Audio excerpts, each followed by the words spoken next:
33 करोड़ देवी देवता। जब मुस्लिम भाई हंसते हैं, जब मजाक उड़ाते हैं तो बड़ा अजीब लगता है। तो मैं उन मुस्लिम भाई से कहना चाहता हूँ कि सबसे पहले आप कुरान शरीफ को अच्छे से पढ़ लीजिए, पहले समझ लीजिए, क्योंकि आप सिर्फ रटे हुए हैं। नमस्कार दोस्तों, अस्सलाम वालेकुम, सत श्री अकाल, जय मसीह की। क्या आपने कभी सोचा है कि जिस देश ने दुनिया को जीरो दिया, जिसने हजारों साल पहले ही ग्रहों की चाल बता दी थी, क्या उस देश के विद्वान इतने नासमझ थे कि उन्होंने 33 करोड़ भगवान बना दिए? अक्सर हमारे मुसलमान भाई और यहाँ तक कि बहुत सारे हिंदू भाई भी ये पूछते हैं कि भाई इतने सारे भगवान रहते कहाँ हैं? क्या ये सच है या सिर्फ एक कहानी? आज मैं आपको वो कड़वा और गहरा सच बताऊंगा जो ना किसी बाबा ने बताया, ना किसी स्कूल ने सिखाया। आज 33 करोड़ का वो राज खुलेगा कि सुनने वालों की पैरों तले जमीन खसक जाएगी। सबसे पहले एक बहुत बड़ा भ्रम दूर कर लीजिए। हमारे पुराने ग्रंथों में एक शब्द है 33 कोटि। आज की आम भाषा में हमने कोटि का मतलब करोड़ निकाल लिया, लेकिन असल में कोटि का एक मतलब होता है प्रकार, यानी तरह, टाइप। हिंदू धर्म ये नहीं कहता कि 33 करोड़ अलग अलग भगवान कहीं बैठे हैं। हिंदू धर्म का सबसे बड़ा सच ये है कि मालिक एक ही है, लेकिन उसे चलाने वाली शक्तियां 33 तरह की हैं। चलिए इन 33 करोड़ शक्तियों को उंगली पर गिनते हैं। ये वो 8 तत्व है जिनसे ये दुनिया बनती है। धरती, पानी, आग, हवा, आकाश, सूरज,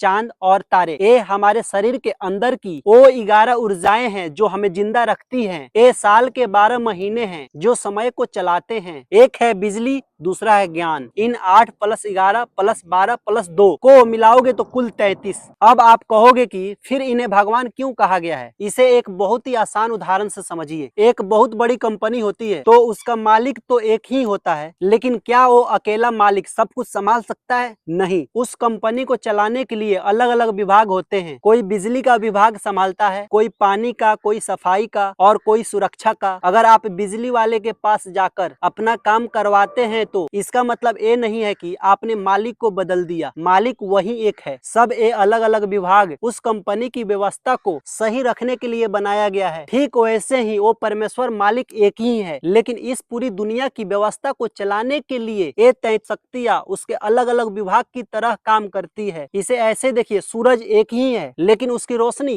कांच से गुजरकर 7 रंगों में बट जाती है। पानी एक ही है, पर प्यासे के लिए जान है और आंखों के लिए आंसू। काम अलग है, नाम अलग है, लेकिन असलियत में तो वो मालिक एक ही है। पुराने ऋषियों ने इन शक्तियों को एक नाम और एक रूप इसलिए दिया ताकि हम कुदरत की कदर करना सीखे। हमने पेड़ को देवता कहा ताकि हम उसे काटे नहीं। हमने नदी को माँ कहा ताकि हम उसे गंदा ना करें। हमने कुदरत के हर रोम रोम में उस एक मालिक को देखा। तो भाइयों, धर्म लड़ने के लिए नहीं बल्कि सच्चाई को समझने के लिए बनाया गया था। चाहे उसे अल्लाह कहो, ईश्वर कहो या रब कहो, वो एक ही है। अगर ये गहरा सच आपके दिल तक पहुंचा है तो इस वीडियो को हर उस इंसान तक पहुंचा दीजिए जो आज भी अज्ञानता के अंधेरे में भटक रहा है। जय हिंद, जय भारत।